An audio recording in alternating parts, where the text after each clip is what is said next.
For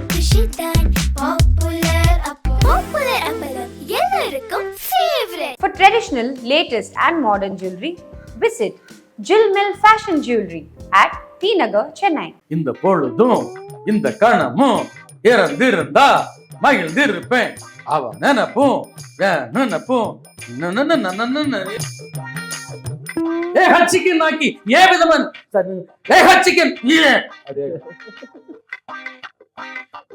முதல்ல முதுகுல skip பண்ற மாதிரி வச்சோம். அப்புறம் நெஞ்சு மேல அவர் இல்ல அவர்கிட்ட சொல்லிட்டு சார் நெஞ்சிலையும் வைக்கிறேன் சார். என்ன சார் சொல்றீங்க?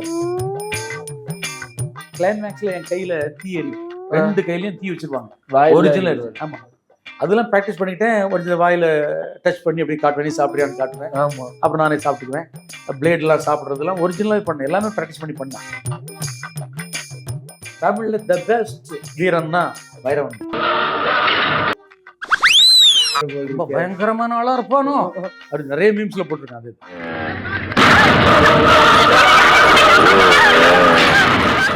அது எல்லாமே ட்ரெண்டிங்கோட அழகாவே இருக்கு அப்படிங்கிறதா. அதை பொறுத்த மட்டும் ஒரு காஸ்ட்லியான பட்ஜெட்லேயே ஒரு அந்த தேர்ட் பார்ட் மாதிரி ஒன்று ரெடி பண்ணி வச்சிருக்கோம்.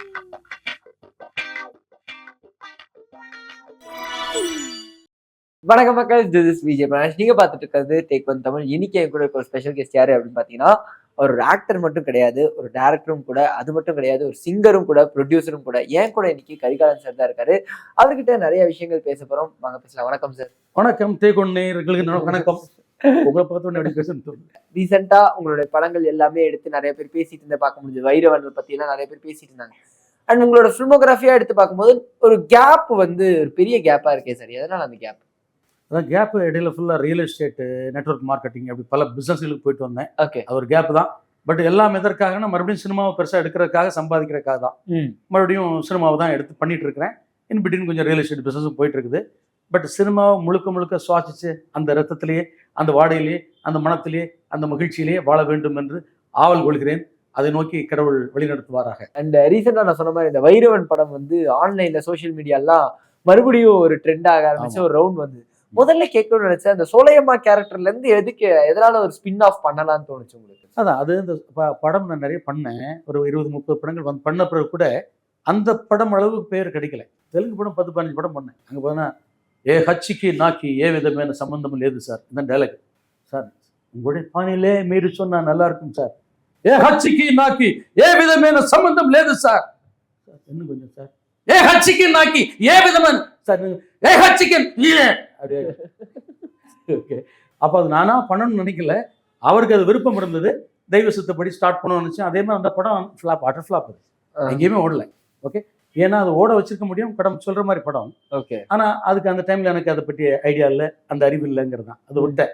சார் எங்களுக்கு அந்த இப்போ வைரவன் பாட்டு உங்களுக்கு எனக்கு தெரிஞ்ச வரைக்கும் ஞாபகம் இருக்கும்னு நினைக்கிறேன். எங்களுக்காக ஒரு 2 லைன்ஸ் பாட முடியும்? அது அவ பாடும்போது இந்த பொழுதே இந்த கணமே இறந்திருந்தா மகிழ்ந்திருப்பேன் அப்படி வரும். இந்த பொழுதும் இந்த கணமும் இறந்திருந்தா மகிழ்ந்திருப்பேன் அவ நினைப்பும் நினைப்பும் தெரியலையே, மறந்து போச்சு. அந்த பாட்டு பண்ணும்போது கொஞ்சம் ஸ்பெஷலா இருந்ததுனால எனக்கு ரொம்ப பிடிச்சது.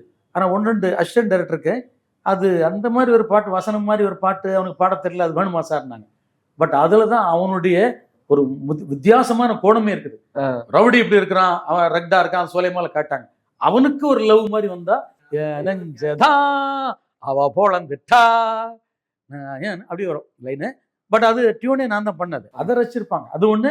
அது மாதிரி ஸ்கிப் பண்ணுவான் அந்த ஒரு பொண்ணு. ஆமா ஆமா ஆமா ஆமா, அதெல்லாம் பாத்தீங்கன்னா ஸ்கிப் பண்றதுக்கு அழகா ஸ்கிப் பண்ணும்போது ப்ரொடியூசரே சொன்னார், சார் இது என்ன சார், இன்னும் நிறைய நாள் நடிக்க வேண்டியது சார், படம் முடிகிற வரைக்கும் அதுக்கெல்லாம் ஏதோ ஆயிட போகுது சார், வேணாம் சார், ஸ்கிப்லாம் வேணாங்க. முதல்ல முதுகுல ஸ்கிப் பண்ற மாதிரி விஷயம். அப்புறம் நெஞ்சு மேல அவர் இல்லை, அவர்கிட்ட சொல்லிட்டு சார் நெஞ்சிலையும் வைக்கிறேன் சார். என்ன சார் சொல்றீங்கன்னாரு. நான் வீட்டில் மனைவி வச்சு அழகாக ப்ராக்டிஸ் பண்ணிட்டேன். அவங்க ஒரு 50 கிலோ தான் இருந்தாங்க இப்போதைக்கு, மேரேஜ் ஆன புதுசு தானே. ஓகே, அதுக்கு பிறகு ஹீரோயின் அதை விட ஒரு 5 கிலோ வெயிட் அதிகமாக இருப்பாங்க.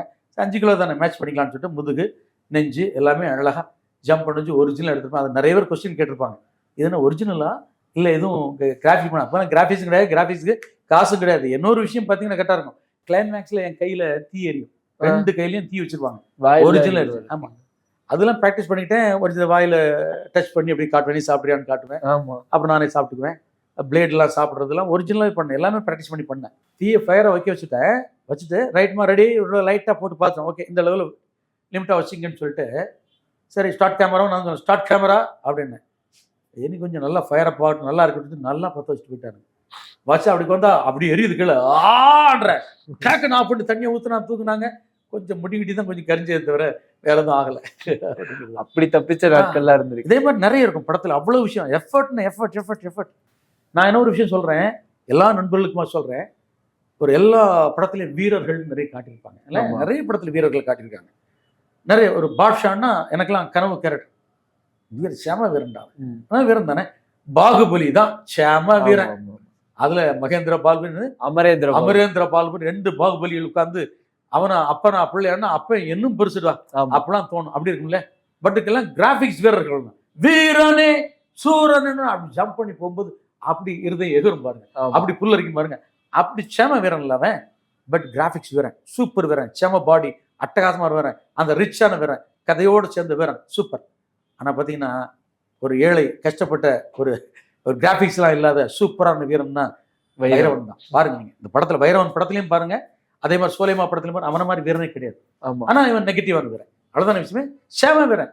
தமிழ் சினிமாலாம் இங்கிலீஷ் படம்லாம் பெருசா பாக்குறது இல்லை. தமிழ்ல த பெஸ்ட் வீரன்னா வைரவன் தான். கண்டிப்பா அதை பார்த்துட்டு உங்களுக்கு யாராவது மெசேஜோ காலோ பண்ணாங்களா? ஏன்னா கிட்டத்தட்ட ஒரு மாசத்துக்கு அந்த உங்களோட மீம் டெம்ப்ளேட்ஸ் எல்லாம் ட்ரெண்டிங்ல இருந்தது. நீங்க அந்த வைரவன்ல நடந்து வர்றது, இப்படி ரோட்ல நிக்கிறதெல்லாம் ட்ரெண்டிங்லயே இருந்தது. அது யாராவது கேட்டாங்களா உங்ககிட்ட? என்ன கேட்டாங்க, என்ன கேட்டது, இப்பவும் அது போயிட்டு தான் இருக்கு. இப்பவும் அது எப்போ புதுசா இன்னும் மீம்ஸ் ரீல்ஸ் இன்னும் ஸ்பெஷலா போட்டுட்டே தான் இருக்காங்க. மாத்தி இப்போ கேரளாவில் கூட சிலது பல மில்லியன் போயிருக்கு அதே மாதிரி இது போட்டு. அதெல்லாம் கேட்பாங்க, அங்கேருந்து கேட்பாங்க, அங்கேருந்து மெசேஜ் வரும். சில பசங்க என்கிட்ட இந்த ரியல் எஸ்டேட்ல ஒர்க் பண்ண பசங்க என்கிட்ட கொஞ்சம் அபிமானிகளா இருப்பாங்க. அவன் ஃபோன் பண்ணி சார் உங்களை பற்றி கொஞ்சம் தப்பாலாம் எழுதிட்டான் சார், உண்டுலன்னு பண்ணிவிடுவோம் சார், உடனே கேஸ் போடுங்க, ஃபைல் பண்ணுங்க சார், அது சார்னுவான். நண்பா நம்ம கொஞ்சம் மார்க்கெட்டில் டைமில் மார்க்கெட்டை ஏற்றி விட்றாங்க, நீ கொஞ்சம் தப்பா வச்சது கொஞ்சம் இரிட்டேட் பண்ற மாதிரிலாம் பண்ணுவாங்க இடையில. அப்போ இரிட்டேஷன் நினைக்காத, மற்றபடி நமக்கு பாசிட்டிவா தான் ஒரு பப்ளிசிட்டி கிடைக்குது. அடுத்த படம் ரிலீஸ் ஆக போல வாழ்கன்னு விட்டுருன்னு சொல்லுவேன். ஆனா சார் நானே கேட்கணும்னு நினைச்சேன், உண்மையாலுமே அந்த முட்டையெல்லாம் குடிச்சிங்களா? ஆமாம், அது சின்ன வயசுல இருந்து பெரிய ப்ராக்டிஸ். அது எப்படின்னா அதுக்காக ப்ராக்டிஸ் பண்ணல. வீட்டில் அம்மா அப்பாலாம் இருக்க மாட்டாங்கல்ல, வீட்டில் நிறைய கோழி முட்டை, ஒரிஜினல் நாட்டு கோழி முட்டை இருக்கும். அதை வச்சு நான் என் தம்பி பசங்கள்லாம் ஒரு 7-8 பேர் தேடுவாங்க, முட்டை யார் அதிகமாக சாப்பிட்றான்னு சொல்லிட்டு நாங்கள் உடச்சு குடிப்போம்ல, எல்லாம் ஒரு 6-7 காலி ஆகிடும், பேர்ன் ஆகிடுவாங்க. நமக்கு அப்புறம் இருந்தே கொஞ்சம் இந்த வயிறு கொன்மானம் அதிகம், வயிறு பெரிய கெப்பாசிட்டி அதிகமாக இருக்கும். ஓகே, ஸோ அதனால் அது பாட்டு ஊற்றிட்டே இருப்பேன். நான் ஒரு 14-15 ஊற்றிட்டு அப்படி மாதிரி ஸ்டாப் பண்ணிடுவேன். அதே மாதிரி கூல்ட்ரிங்க்ஸ் பாட்டில் வாங்கி சாப்பிடுவோம். கூல்ட்ரிங்க்ஸ் பாட்டில் எல்லாம் ஒரு 3-4 பாட்டில் சாப்பிடுவாங்க, நான் ஒரு 15-20 பாட்டில் சாப்பிடுவேன். அதே மாதிரி சாப்பாடு சாப்பிட்டாலும் அப்படி தான், எல்லா விஷயம் அப்படி தான். ஒரே வேளை காம்படிஷன் போட்டு 22 இட்லி 33 ஆப்பம் ஒரே நேரத்தில் சாப்பிட்டு 10 பக்கத்து வீட்டில் போய் 3 இட்லி மறுபடியும் சாப்பிட்ட கதெல்லாம் உண்டு. ஓகே, அப்படி இருக்கும்போது சாப்பாடு போட்டியில் வெற்றியாளர் நான். ஓகே, அதோட இன்ஸ்பிரேஷன் தான். ஓகே சார், அந்த சுலைமா வர டைம்ல தான் எனக்கு தெரிஞ்சு விஜய் அவர்களோட என்ட்ரியும் இருந்து நினைக்கிறேன். உங்களுக்கும் அவருக்கும் ஒரே சமயத்துல தான் என்ட்ரி நினைக்கிறேன். அதை எப்படி பாக்குறீங்க?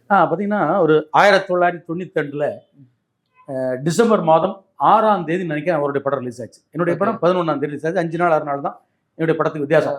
அவருடைய நாளைய தீர்ப்பு ஒரே நாள் ரிலீஸு, நம்முடைய சோலையமா ஒரே டைம் அந்த டைம்ல ரிலீஸ். நம்ம படம் பை காட்ஸ் கிரேஸ் நல்லா போச்சுது. அந்த படம் எதிர்பார்த்த அளவுக்கு போகலை. பட் 2வது படத்தில் அவர் எஸ்ஐசி சார் நல்ல ஒரு காம்பினேஷன் விஜயகாந்த் சாரோட படத்தை நல்லபடியாக ரிலீஸ் பண்ணி கொண்டு போயிட்டாரு, விஜயகாந்த் காம்பினேஷன். அப்புறம் அதை தொடர்ந்து அடுத்த படம் அவருடைய 3 படங்கள் என்னதான் வில்லனை போட்டார் அந்த ஒரு சொல்லிட்டு. பட் அவர் அழகா வந்துட்டாரு, நான் சரியா வரல. அவர் சரியா பயன்படுத்திக்கிட்டாரு, நான் சரியா பயன்படுத்தல. அவர் எஸ்.ஏ. சந்திரசேகர அப்பாவா பெற்றாரு, அதை பயன்படுத்திட்டாரு. எனக்கு ஒரு அப்பா வந்தார், அதுதான் கஸ்தூரி ராஜா. ஓகே, ஸோ தனுஷுக்கோ இல்லை ஒரு செல்வராவனுக்கோ முன்னாடி என்னுடைய அப்பாவாக இருந்து முழுமையாக எனக்கு சப்போர்ட் பண்ணி தந்தவர் கஸ்தூரிராஜ் சார். பட் அதை நான் சரியா பயன்படுத்திக்கலைங்கிறது தான். ஓகே சார், இப்போ விஜய் அவர்கள் வந்து பார்த்தீங்கன்னா அடுத்த ஸ்டெப்புக்கும் எடுத்து வச்சிட்டாரு. இப்போ உங்களோட நடிக்கிறதுக்கு வந்தாரு, அடுத்த ஸ்டெப் அரசியலுக்கும் எடுத்து வச்சிட்டாரு. ஸோ இந்த ஒரு விஷயத்தை எப்படி பாக்குறீங்க சார்? அவர் அந்த சிஎம் ஆகிறதுக்கான வாய்ப்பு இருக்குன்னு நினைக்கிறீங்க? அவர் சிஎம் ஆகணும் அப்படின்னா ஆனால் நல்லது தானே, ஏன்னா புதுசு ஆட்கள் வர நல்லது தான் இல்லையா? இப்போ ஒரு மு.க. ஸ்டாலின் வரும்போது ஒரு மகிழ்ச்சியா இருந்து ஒரு சின்ன சேஞ்ச் வருதுன்னு, இப்போ இவர் வந்தாருன்னா அது ஒரு சேஞ்ச் அப்படின்னு நம்ம காமனா பார்க்குறோம். பட் ஆனால் ஒரு கட்சி சார்ந்த மக்கள்லாம் இருக்கிறாங்க, எதை நோக்கி போகும்னு தெரியாது. பட் எனக்கு தெரிஞ்சு பார்த்தீங்கன்னா ஒரு 20% மேலே ஓட்டு எடுப்பாருன்னு நான் நினைக்கிறேன். இது என்னுடைய இன்னர் ஃபீல். பட் ஜெயிப்பாரா ஜெயிக்க மாட்டாரா அப்படின்னு தெரியாது. பட் ஜெயிச்சா நல்லது, ஜெயிக்கலாம்னு ஒன்றும் தப்பு இல்லை. இறைவன் தீர்ப்பு நடக்கட்டும். 20% மேலே ஓட்டுகள் கிடைக்க வாய்ப்பு இருக்கு. ஆனா இப்போ அது பாலிடிக்ஸ் பத்தி பேசணும். சினிமா பத்தி பேசும்போது அவர் சினிமாவை விட்டு போறேன் அப்படிங்கிற மாதிரி சொன்னாரு. கண்ண அவர் சிவகார்த்திகேயன் அவர்கிட்ட படத்திலேயே கொடுத்துருப்பாரு. ஆனா விஜய் அவர்களை ரீப்ளேஸ் பண்ணலாம் அப்படின்னு நீங்க நினைக்கிற ஒரு ஆக்டர் இது ஒருத்தருமே கிடையாதுமா. நீங்க வேணா ரீப்ளேஸா வரலாம். நீங்க நல்லா பெர்ஃபார்ம் பண்றீங்க, நல்லா இன்ட்ரெஸ்டா இருக்கீங்க. உங்களுடைய பேட்டி வேற பேட்டிலாம் பார்க்கும்போது கூட அந்த எக்ஸ்பிரசிவா ரியாக்ஷன், அப்படியா சார் நான் கேட்கறது நல்லா இருந்தது. அது ஒரு தனித்துவம் இருக்கு உங்கள்கிட்ட. நீங்க கூட வரலாம். ஏன்னா அந்த திறந்த வாசல் உங்க முன்னே வைக்கப்பட்டிருக்கிறங்கிறது தான். அதுல இவர் தான் வரணும் அவர் தான் வரணும் கிடையாது. நான் விஜய் எந்த இடத்த படிப்பார் நான்லாம் நினைச்சு பார்க்கல. உண்மையில இது மாதிரிலாம் முதல்ல டிஸ்கஸ் பண்ணிருக்கேன். ஒருத்தர் சொன்னார், அவருடைய அசிஸ்டன்ட் டைரக்டர் அதில் ஒர்க் பண்ணவர் சொன்னார், பிசி அழகப்பன், பிசி அன்பழகன் சொல்லிட்டு அசிஸ்டன்ட் டைரக்டர் ஒர்க் பண்ணாரு, நமக்கு வேண்டியவர் தான். அவர் சொன்னார், சார் அடுத்த பெரிய லெவல் இவர் வருவார் சார்னா நானும் அதை பிலீவ் பண்ணல உண்மையில. ஏன்னா இவர் ஹார்ட் ஒர்க்ல படிப்படியா ஸ்டெப்பா வச்சு மேலே வர்றாரு இல்லையா. அந்த உழைப்புல யார் வேணாலும் வெளியே வர முடியும் என்னுடைய சித்தத்தோட. அப்படிங்கும்போது திறந்த வாசல் முன்னே வைக்கப்பட்டிருக்கிறது. யார் வேணாலும் வரலாம். இவர் தான் வருவார் அவர் தான் வருவார். எனக்கு தெரிஞ்சு சிவகார்த்திகேயன் வருவார் அவர் வரலாம் கிடையாது.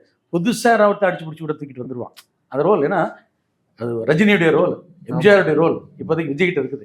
அதே ரோல் இன்னொருத்தர் எடுத்துட்டு வருவார். பட் சேம் டைம்ல இவர் அரசியலில் சக்ஸஸ் ஆயிட்டாருன்னா இருப்பார். இல்லைன்னா 3 வருஷத்துல இவரு உள்ள வந்துருவார், அந்த பொசிஷன் பிடிச்சிருவார். ஆனா அந்த 3 வருஷத்துக்கு பிறகு வந்தாருன்னா அந்த பொசிஷன் ஒர்க் இருக்காது. அண்ட் வைரவன்ல இருந்து ஒரு சில மீம்ஸ் நான் எடுத்துட்டு வந்திருக்கேன். அதை பார்த்துட்டு உங்களுக்கு என்ன தோணுது அப்படின்னு கண்டிப்பா சொல்லலாம். இந்த GTA Vice Cityன்னு கேம் வருது. அது கண்ணு முன்னாடி இருக்கிறது எல்லாத்தையுமே அவங்க அடிச்சிருவாங்க, காரை பிடிங்கிருவாங்க, அந்த மாதிரி வரும். உங்க படத்தையே அந்த GTA கேமையெல்லாம் கம்பேர் பண்ணி நிறைய போட்டிருந்தாங்க. அதெல்லாம் பார்த்ததுண்டா சார்? அதை பார்த்தேன். அதை பார்க்கும்போது எனக்கு ஒன்றும் புரியல. ஏன்னா அந்த கேம் எனக்கு தெரியாதுல்ல. ஓகே. ஆனா என் பசங்க எல்லாம் பார்த்து ரொம்ப சந்தோஷமா சிரிச்சாங்க. அப்ப இவங்களுக்கு ஏதோ புரியுதுப்பா, எனக்கு புரியாது இவங்களுக்கு புரியுது. அதனாலதான் பாத்தீங்கன்னா இந்த 17 வயசு பசங்கள்ல இருந்து 25 வயசு பசங்க தான் படத்தை பாக்குறாங்க. அது இல்லாத சில படம்லாம் மாட்டிக்குது. ஓகே. அதனால அவங்களோட சேர்ந்து நம்ம ட்ரெண்ட்ல இருக்க வேண்டியிருக்கு. முக்கியமான விஷயம்னா வியூவர்ஸே அவங்க தானே. அப்போ அவங்க பார்த்து அந்த கேமோட கம்பேர் பண்ணி அதை சிரிச்சுக்கிட்டாங்க, ரசிச்சுக்கிட்டாங்க. பட் அவங்களாம் ரசிக்கும் போது நம்மளும் ரசிச்சு அதை புரிஞ்சுக்கிட்டேன். ஓகே இது கேம் சம்மந்தப்பட்டதுன்னு அப்படி தெரியும் போது என்னாலையும் ரசிக்க முடிஞ்சது. வடிவேல் சாரோட அவர் சொல்ற மாதிரி ரொம்ப பயங்கரமான ஆளா இருப்பாரு. ரொம்ப பயங்கரமான ஆளா இருப்பானோ அப்படி நிறைய மீம்ஸ்ல போட்டிருக்கான். அது நம்ம மீம்ஸ்லேயே பல மீம்ஸ்ல அது போட்டிருக்கான். அதனால மேட்சிங்கா பண்ணியிருக்காரு.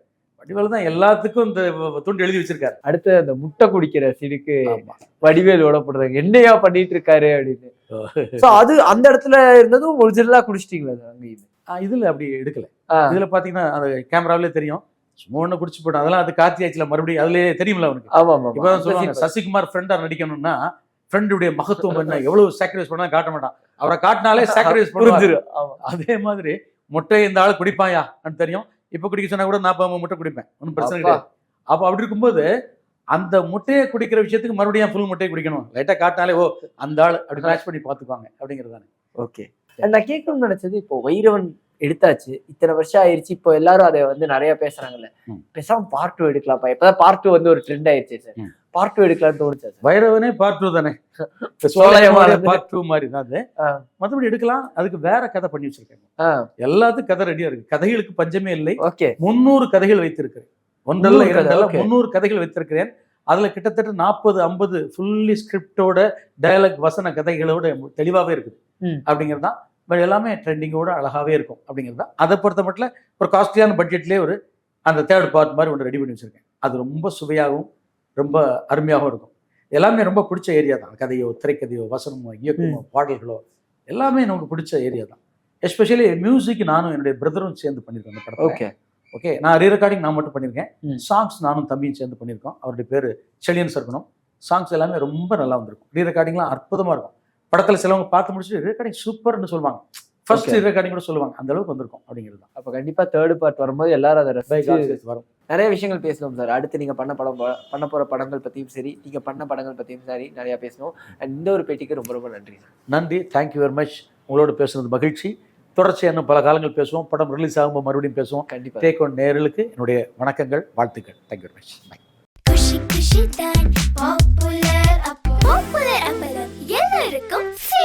For traditional, latest and modern jewelry, visit Jill Mill Fashion Jewelry at T Nagar, Chennai.